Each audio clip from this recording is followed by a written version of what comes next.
बच्चों मैं आज आप लोगों को ओम क्लासेस में डायरेक्ट एंड इनडायरेक्ट का इंट्रोगेटिव सेंटेंस पढ़ाने जा रहा हूँ। तो इंट्रोगेटिव सेंटेंस में जब सहायक क्रिया पहली बार आए, मतलब शुरू में सहायक क्रिया आ जाए, तब देखिए क्या किया जाता है। घबराने की कोई बात नहीं है। देखिए जब रिपोर्टेड स्पीच में शुरू में सहायक क्रिया do, does, did, is, are, am, have, was, were, did, had, जो भी सहायक क्रिया होती है वह सहायक क्रिया अगर शुरू में आ जाए, दिया जाए, तो डायरेक्ट से इनडायरेक्ट बनाते समय सेड और सेड टू के स्थान पर आस्क्ड या इंक्वायर्ड का प्रयोग करते हैं और कामा इनवर्टेड कामा के स्थान पर इफ या वेदर का प्रयोग करते हैं। देखिए कोई घबराने की बात नहीं है, बहुत आसान सा चीज है कि अगर कोई भी डायरेक्ट एंड इनडायरेक्ट, कोई भी डायरेक्ट दिया है उसको इनडायरेक्ट बनाने के लिए कह रहा है, तो देखा जाए रिपोर्टेड स्पीच में जो ही कामा इनवर्टेड कामा के तुरंत बाद सहायक क्रिया दे दिया जाए, do, does, did, is, are, am, was, were, has, कुछ भी सहायक क्रिया दे दिया जाए, तो उसको देखते ही तुरंत सेड या सेड टू के स्थान पर आस्क्ड और कामा और इनवर्टेड कामा के बाद कामा और इनवर्टेड कामा के स्थान पर इफ और उसके बाद कर्ता, उसके बाद फिर सहायक क्रिया उसके बाद लिखा जाता है कर्ता के बाद। ठीक, ये एग्जाम्पल नंबर फर्स्ट है। सुनील सेड टू मी, कामा और इनवर्टेड कामा के बाद do you do your work, question mark. Sunil है तो सुनील लिख दिया जाएगा, सेड टू के स्थान पर आस्क्ड, और आस्क्ड कैसे लिखा जाएगा, किसको देख के? आस्क्ड इस सहायक क्रिया को देख के लिखा जाएगा। कामा और इनवर्टेड कामा के तुरंत बाद सहायक क्रिया दिया है और उसके बाद कर्ता दिया, इसका मतलब, और लास्ट में प्रश्नवाचक वाक्य चिन्ह दिया, इससे पता चलता है कि ये प्रश्नवाचक वाक्य है। और प्रश्नवाचक वाक्य में जब सहायक क्रिया पहले दिया हो, जब सहायक क्रिया कामा इनवर्टेड कामा के तुरंत बाद दिया हो, तो सेड टू के स्थान पर आस्क्ड मी है तो मी लिख दिया जाएगा, कामा इनवर्टेड कामा के जगह पर इफ लिख दिया जाएगा। और यू करता है, ये डू सहायक क्रिया है तो पहले कर्ता लिखा जाएगा, यू सेकंड पर्सन का कर्ता है, तो ये शुरू के कर्म के अनुसार बदला जाएगा। यू जो है वह इफ, ये यू है, यू सेकंड पर्सन का कर्ता है, इसको शुरू के कर्म के अनुसार बदला जाएगा। तो मी का कर्ता आई होता है, तो आई लिखा जाएगा। ये डू है, ये प्रेजेंट इंडेफिनिट का सहायक क्रिया डू होता है, तो डायरेक्ट एंड इनडायरेक्ट के अनुसार प्रेजेंट इंडेफिनिट टेंस को पास्ट इंडेफिनिट टेंस में बदल देते हैं। तो पास्ट इंडेफिनिट टेंस कहता है, अगर हमारी पहचान करनी है साधारण अगर है, तो हमारी क्रिया का सेकंड फॉर्म लिखा होगा। तो डू ये मुख्य क्रिया है और ये डू जो पहले आया सहायक क्रिया है, तो मुख्य क्रिया का सेकंड फॉर्म कहता है पास्ट इंडेफिनिट टेंस लगाने के लिए। तो डू का सेकंड फॉर्म डिड होता है, डिड। योर ये सेकंड पर्सन का है, योर सेकंड पर्सन का कुछ भी आ जाए, यू, योर्स, योर, कुछ भी आ जाए तो वह शुरू के कर्म के अनुसार बदला जाएगा। इसके अनुसार, इस कर्म के अनुसार, सेड टू के बाद जो कर्म दिया है उसके अनुसार बदला जाएगा। तो योर मी के अनुसार बदलेगा। योर अपने के लिए आता है, मी अपने के लिए क्या लाएगा? मी अपने के लिए माई लाता है, माई वर्क, फुल स्टॉप। अब ये देखिए, Ram said to me, comma inverted comma, is he going your house, इसमें भी ये सहायक क्रिया प्रेजेंट कंटीन्यूअस टेंस का सहायक क्रिया है। यह कामा इनवर्टेड कामा के तुरंत बाद दिया है और इसके बाद कर्ता दिया है, यानी कि यह प्रश्नवाचक वाक्य है। तो राम है तो राम लिख दिया जाएगा, प्रश्नवाचक को आपको देख के ही सेड टू को आस्क्ड में बदल दिया जाएगा, सेड टू को आस्क में बदल दिया जाएगा। मी है, मी लिख दिया जाएगा, कामा इनवर्टेड कामा के स्थान पे इफ लिख दिया जाएगा। इफ क्यों लिखा जाएगा? क्योंकि ये प्रश्नवाचक वाक्य है, प्रश्नवाचक शब्द पहले आया है इसलिए इफ लिख दिया जाएगा। और सहायक क्रिया नहीं, पहले कर्ता लिखा जाएगा, कर्ता ही है, ही थर्ड पर्सन का कर्ता है, इसलिए ये नहीं चेंज होगा। केवल फर्स्ट पर्सन का कर्ता और सेकंड पर्सन का कर्ता चेंज होता है, ये थर्ड पर्सन का कर्ता है, ये चेंज नहीं होगा। ही है तो ही लिख दिया जाएगा। ही कर्ता हमेशा छोटे लेटर में ही लिखा जाता है, अगर किसी का नाम हो तो वह बड़ा लेटर में लिखा जाता है, कोई प्रसिद्ध नाम हो तो उसे बड़ा लेटर में भी लिखा जाता है। ही है, ही लिख दिया गया। गोइंग, ये इज है, इज को देखा जाए तो ये प्रेजेंट कंटीन्यूअस टेंस का सहायक क्रिया इज है। इसको डायरेक्ट और इनडायरेक्ट के चार्ट के अनुसार पास्ट कंटीन्यूअस टेंस में बदल दिया जाता है।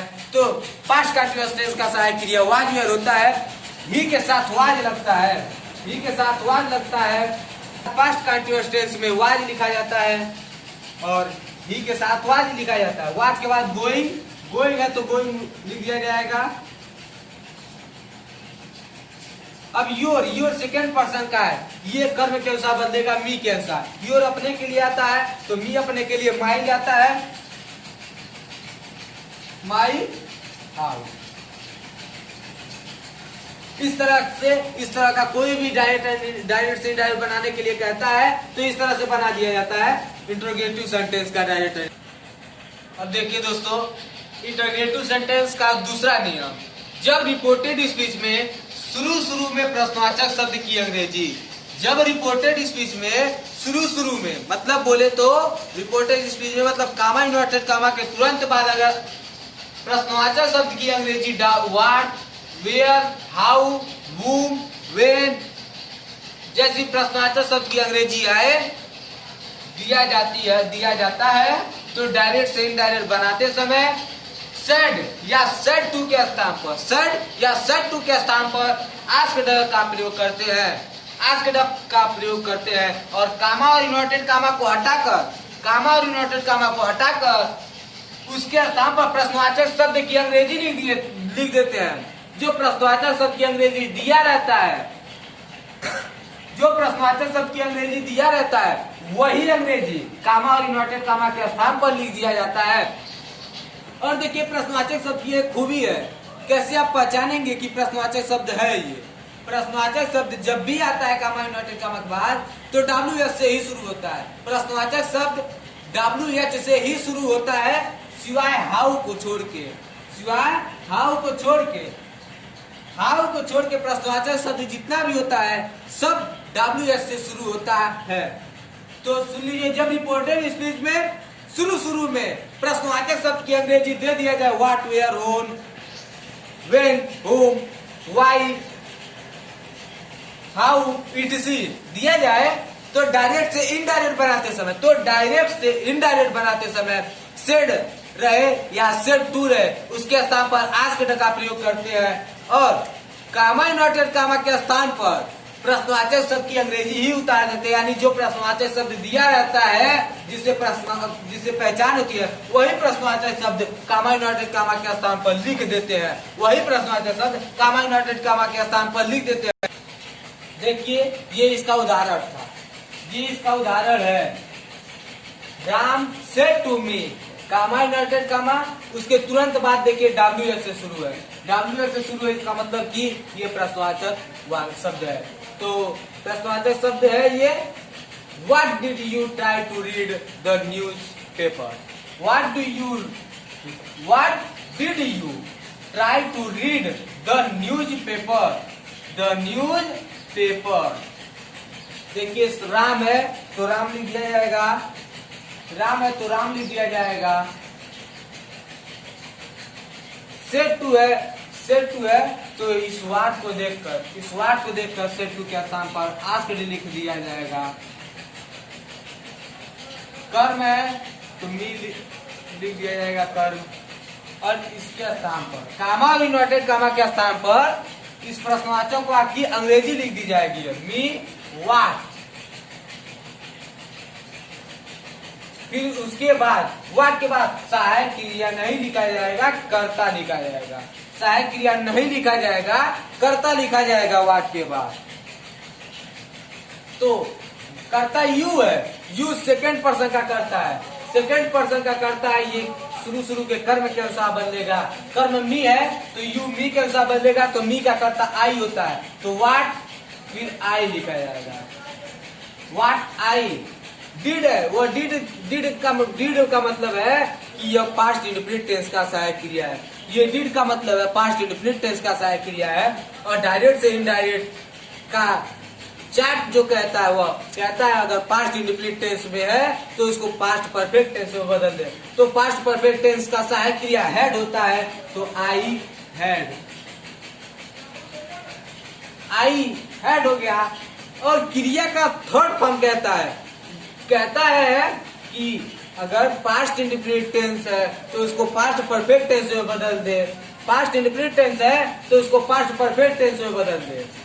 तो पास्ट परफेक्ट टेंस कहता है अगर हमारी पहचान करनी है तो हमारे सहायक क्रिया हैड और क्रिया का तीसरा रूप लिख रहा है। तो ट्राई का तीसरा फॉर्म ट्राइड होता है ट्राइड टू रीड